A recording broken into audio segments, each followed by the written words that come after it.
Bonjour à tous, bienvenue chez ETC dans nos nouveaux locaux. Moi, je suis Nicolas Dacana, je suis responsable des ventes chez ETC France et j'ai le plaisir aujourd'hui de vous présenter les Solapix, donc qui se composent actuellement de deux appareils, le Solapix 7 et le Solapix 19. Alors avant de commencer la présentation, je voulais vous parler brièvement de IN System. IN System, c'est une société que certaines personnes connaissent. Pour les projecteurs innovants qui ont pu sortir dans les années 90 et 2000. Je vous propose une brève présentation de la société. On va commencer par le début, la création de la société. Alors la société a été créée en 1988 par 3 personnes. Le premier produit qu'ils ont sorti, c'est le Color Pro, qui était un simple changeur de couleur. Il suivra juste après des scanners, donc des projecteurs à miroir motorisés, qui sont l'Antalabim et le Technobeam, projecteur assez connu. On passe tout de suite à 1994. 94, c'est la sortie d'un best-seller, le premier gros best-seller de chez IN System, c'est le Cyberlight. C'était l'un des scanners les plus utilisés, on va dire, des années 90. La deuxième moitié des années 90. Il avait la particularité d'être très très lumineux par rapport à ce qu'il y avait sur le marché. 96, un autre best-seller, c'est le Studio Color. Alors là, on parle vraiment d'un best-seller. Ça a assez inondé le marché. C'est la première lyre de chez IN System. Et certains même continuent à l'utiliser. Alors là, c'est étonnant. Il a une particularité, c'est que cet appareil-là, il est fanless, donc il est dépourvu de ventilateur, ce qui est quand même assez bien. Voilà, on passe tout de suite à 2003. 2003, c'est la sortie d'un projecteur très innovant qui est la série Digital Light. C'est avec le DL1. High-End a décidé d'intégrer un vidéoprojecteur dans une lyre asservie. Puis il y aura même des versions successives qui intégreront même un média serveur. Voilà, donc c'est une grosse innovation. High-End était très connu dans les années 2000 pour justement cette série Digital Light. 2012, sortie de la 4e génération de Hog. Oui, j'ai oublié de préciser quand même que IN System, ce n'est pas que des asservis, c'est aussi la Hog, la fameuse Hog. Alors, en 2012 est sortie la 4e génération de Hog. Je suis en face d'une full bore. C'est le pupitre live par excellence depuis, bien sûr, la Hog 2. Tout le monde connaît l'histoire. 2013, là, on marque un tournant dans l'utilisation des sources pour intégrer dans les projecteurs asservis avec la sortie du Solaspot Pro CMY qui est le premier spot à LED du marché. Voilà, on n'utilise plus de lampe à décharge ou de lampe halogène. 2017, pas de sortie du tout, entrée de IN System dans la société ETC. Le but d'ETC était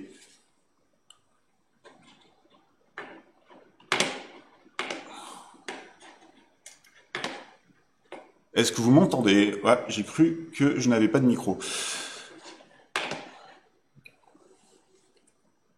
J'avais l'impression de ne pas avoir de micro. Alors, 2017, le rachat de IN System par ETC. ETC avait pour but d'intégrer,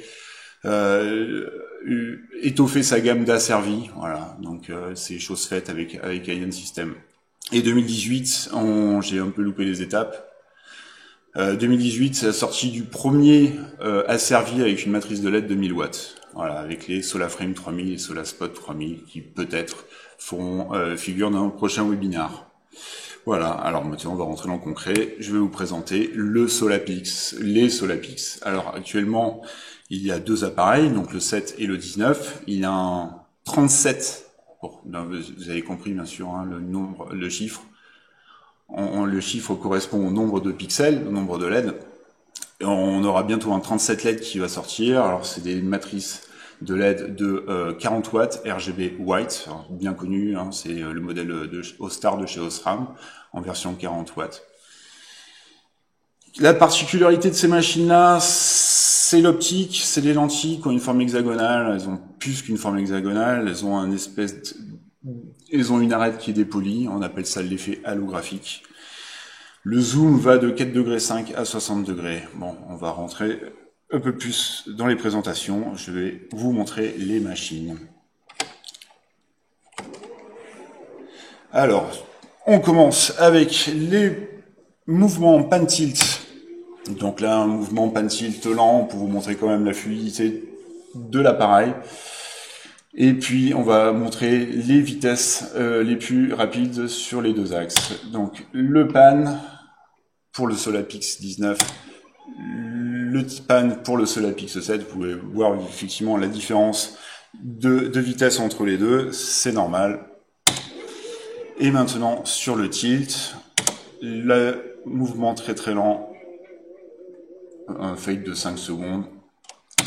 La vitesse rapide sur le tilt du Solapix 19, la vitesse rapide du Solapix 7.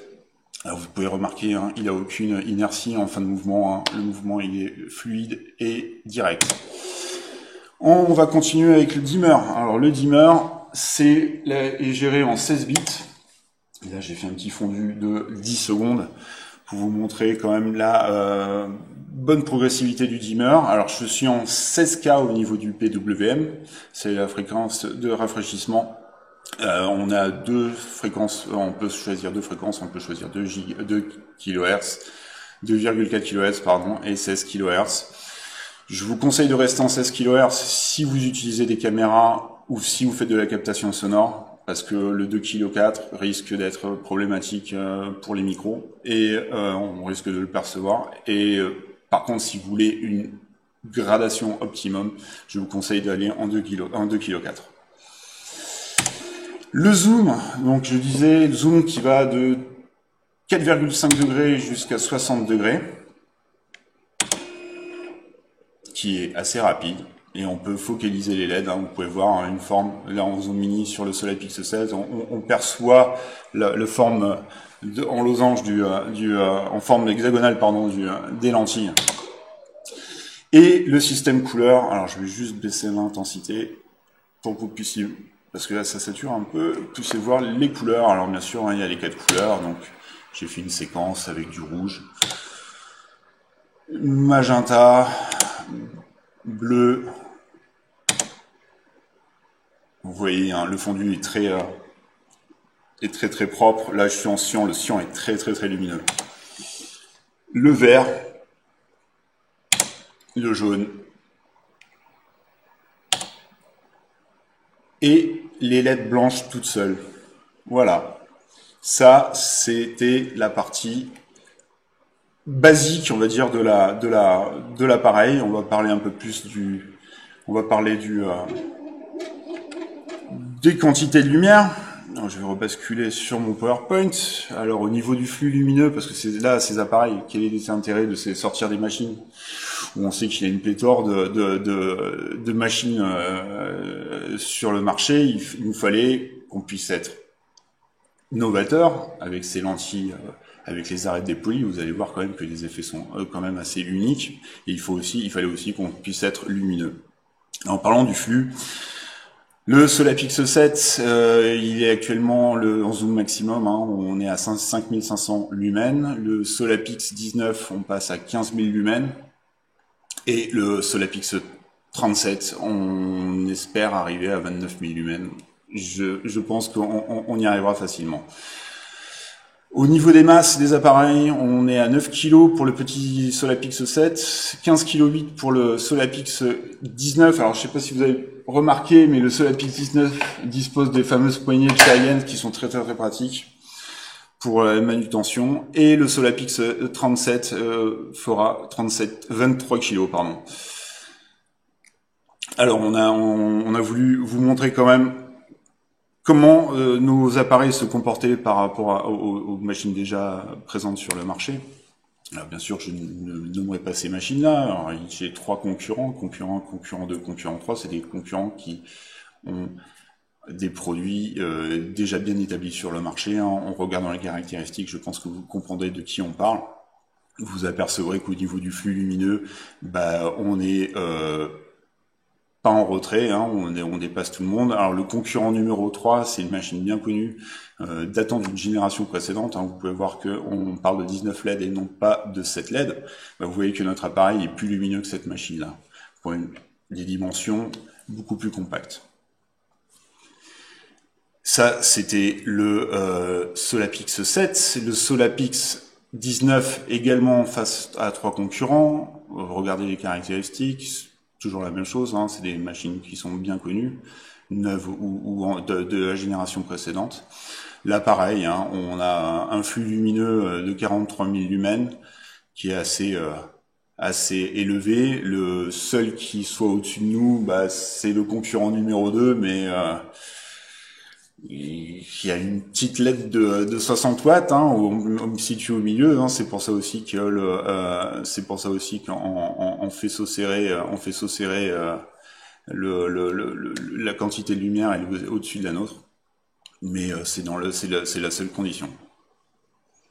Voilà, poids 14 kg, 15 kg 8. On a 19 LED de 40 watts. Le dérating est assez faible. Il faut le noter. Alors pour ceux qui savent ce qu'est le dérating, c'est lorsqu'on a l'appareil chauffe, hein, donc les LED rentrent en condition optimale d'utilisation, et puis forcément, bah, le flux a tendance à baisser. Ça dépend en fait comment les LED sont gérés, la ventilation la ventilation et la dissipation passive. On va passer à une chose très importante, c'est le contrôle. Alors c'est aussi l'une des grosses particularités de ces machines-là, le contrôle. Le Solapix 7, hein, vous avez remarqué, hein, on peut contrôler l'ensemble des pixels, ce qui est quand même assez novateur par rapport à ce qu'il y a déjà sur le marché.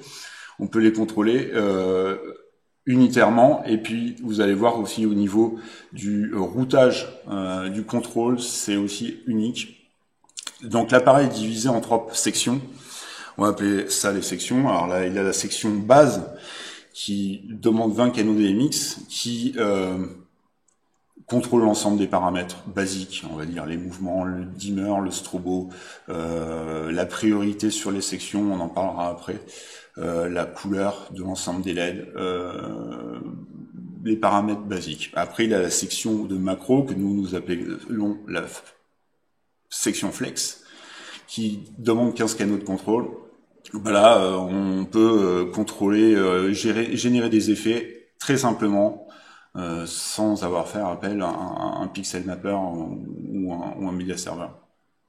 Et puis il y a la dernière section qu'on appelle la section pixel, donc le nombre de canaux DMX. Et le nombre de DMX dépend du nombre de LED qu'on utilise, hein, tout simplement. Donc RGB white par le nombre de pixels. Voilà, donc ça nous permet de contrôler individuellement chacun des pixels. Alors comment ça fonctionne tout ça? Alors déjà, alors je me suis amusé à faire une petite vidéo pour montrer justement comment on paramètre tout ça depuis un afficheur. Alors ces trois effets, ces trois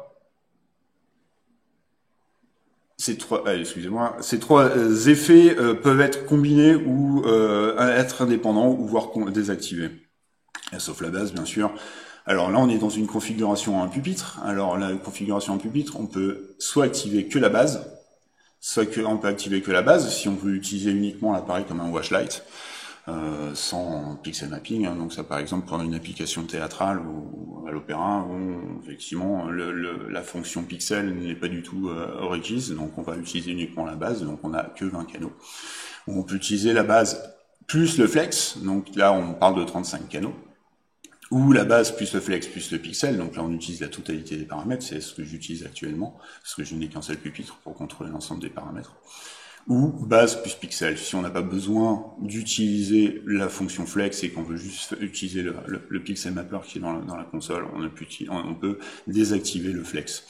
Alors, ce qui est intéressant, c'est que lorsqu'on est en mode composé, donc compound en anglais, on peut paramétrer qu'une seule adresse, mais on peut aussi avoir des adresses séparées. Alors, les entrées, c'est soit en DMX, soit en SACN, soit en ArtNet. Et on peut donner une adresse différente. Voilà, si je veux par exemple, dans une configuration, on a un pupitre qui a pas une grosse capacité de contrôle, on peut imaginer avoir 10 appareils en base, donc ça fait 10 fois 20 canaux, et puis avoir un seul paramètre de flex, donc 15 canaux DMX qui contrôlent l'ensemble de ces appareils. Et du coup, avec ce paramètre de flex, on va contrôler l'ensemble des machines des Solapix. Ça, c'est la configuration à un seul contrôleur. On peut aussi avoir une configuration à deux contrôleurs. Ça peut être soit deux consoles, soit un média serveur et une console. Et alors là, le routage, il est exceptionnel parce qu'on peut imaginer que là, j'ai dessiné une EOS, hein, vous comprendrez pourquoi. On peut imaginer que la Hog soit en DMX, elle contrôle uniquement la base, et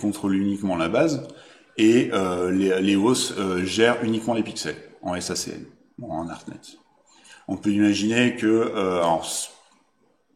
toute topologie est possible.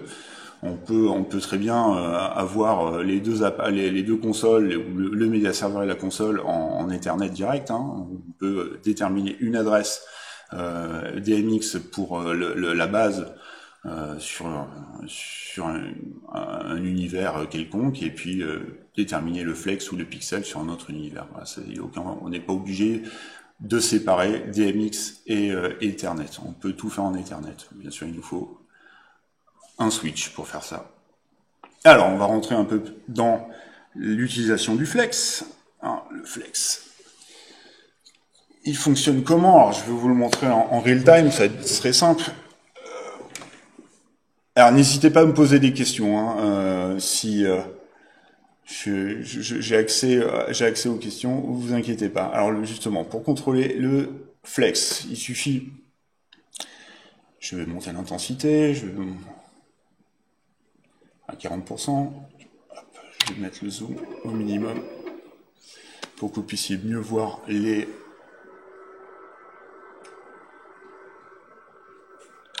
LED, et voilà. Donc là, je vais rentrer une macro. Alors j'ai 12 macros disponibles. Alors elles sont accessibles via une molette. Voilà. Alors, par exemple la macro 1, je vais rentrer, je vais modifier sa vitesse.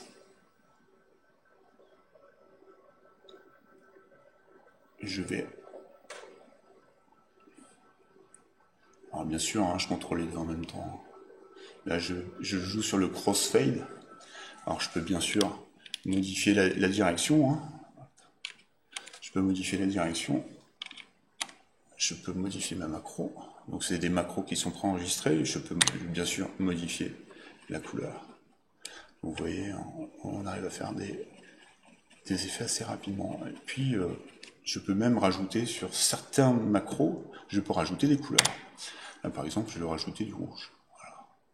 Rajouter du rouge. Oh, je vais m'amuser, je vais rajouter du vert. Voilà. Et on peut rajouter jusqu'à 3 couleurs, en plus de la base. On peut rajouter jusqu'à 3 couleurs. Voilà. Alors, certaines macros acceptent une couleur, certaines macros en acceptent 3. Il faut ça à travailler. Là, je reviens, je vais changer de macro. Vous avez tout. Donc, c'est assez vous avez toutes les possibilités, et vous avez eu simplement avec 4 paramètres, mon paramètre de macro, ma vitesse de ma macro, le crossfade et la zone, et puis après j'ai mes 3 cellules de flex qui me permettent de rajouter des couleurs.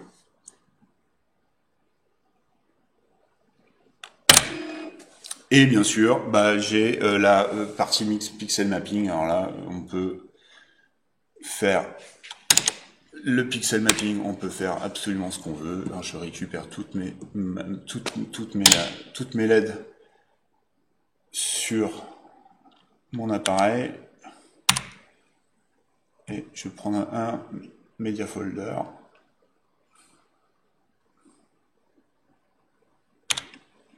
Monter l'intensité, ça sera mieux. Et je vais rajouter la vitesse. Là, je suis sur du statique. Et là, je vais rajouter des effets. Voilà. Et alors, il y a une concept de priorité. Alors, en fait, la base dispose d'un canal de priorité qui permet d'indiquer justement la priorité d'une section à l'autre. Alors, est-ce qu'on veut que la base ait la priorité absolue sur le pixel ou le flex, ou est-ce qu'on veut que le flex prenne le dessus sur la base? Est-ce qu'on veut que le pixel prenne le dessus sur le flex ou sur la base? Là, pour ma configuration, je suis resté sur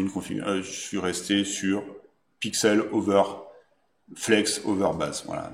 Mes pixels ont toujours la priorité sur les couleurs, l'intensité de ma base et de mon flex.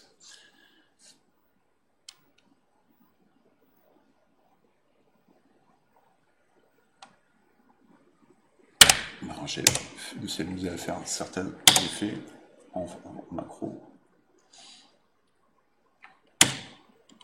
Voilà, vous pouvez voir qu'il y a plusieurs types d'effets qu'on peut faire avec ces machines-là. Alors, je suis désolé, j'ai pas mis de machine à fumer, hein, parce que ça aurait un peu brouillé tout. Ce qui peut être intéressant de voir, c'est justement le concept original de cette machine, c'était le fait de pouvoir voir les lentilles de côté. Alors, je vais faire en sorte qu'on puisse le voir.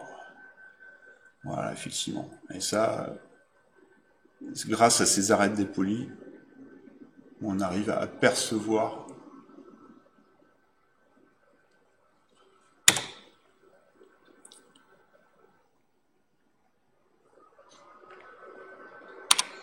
avec le zoom.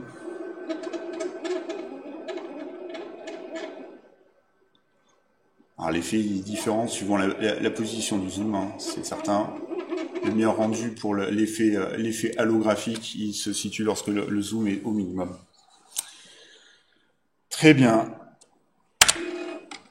Je vais basculer sur ma présentation PowerPoint. Est-ce que vous avez des questions? Je vois qu'il n'y a pas de questions. Je vais continuer. On va parler du tarif et des accessoires. Le Solapix 7, son prix tarif est de 2850 €. Alors vous allez dire que c'est un peu cher par rapport à peut-être la concurrence, mais alors pas du tout, hein, parce que c'est quand même assez bien placé. Et pour ce qui est capable de faire cette machine, en général dans une configuration à 7 pixels, on n'a pas de cette LED, on n'est pas une configuration, on peut contrôler chacune des LED indépendamment, on n'a pas ce principe de routage. Non, ça reste quand même une très belle machine. On vend aussi des flight cases. Alors pour le Solapix 7, c'est des flight cases qui sont capables d'accepter 6 machines avec des mousses. Hein. Le Solapix 19 est à 4800 € prix tarif, avec toujours le fly case est identique, hein, c'est le nombre d'appareils qui est à l'intérieur qui est différent. Voilà, on passe de 6 à 3 sur le Solapix 19. Et le Solapix 37 qui est prévu à un prix tarif de 7800 €, avec un fly case toujours le même. Voilà, on aura deux Solapix 37, prix unitaire de 900 €. Voilà, est-ce que vous avez des questions ? C'était une brève présentation de cette machine.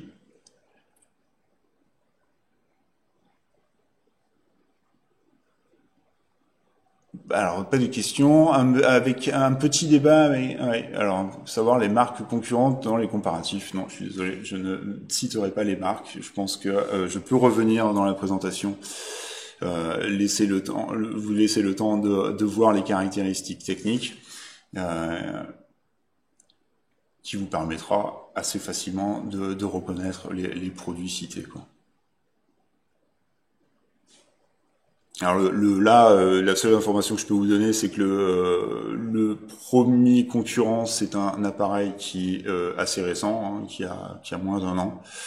Le concurrent 2 est déjà bien établi sur le marché.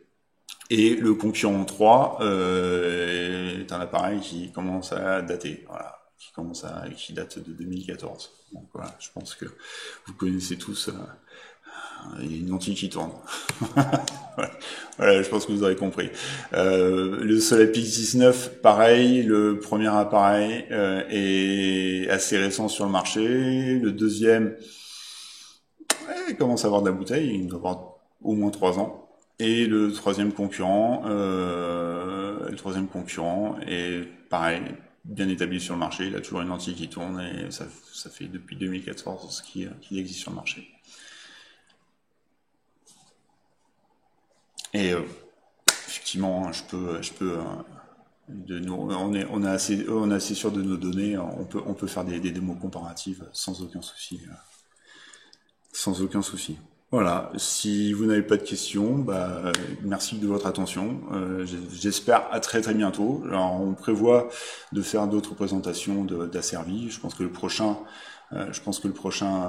webinaire sur un Asservy sera le relevé. Voilà. C'est un appareil de chez ETC. Alors, il y a une grande nouveauté chez ETC, c'est que l'ensemble des asservis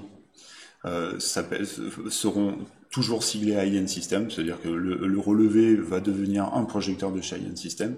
Voilà, donc ça sera le prochain appareil. Alors c'est un appareil beaucoup plus traditionnel, c'est du mélange additif toujours, mais on est plus sur un appareil dédié théâtre. Voilà. À très bientôt, merci beaucoup.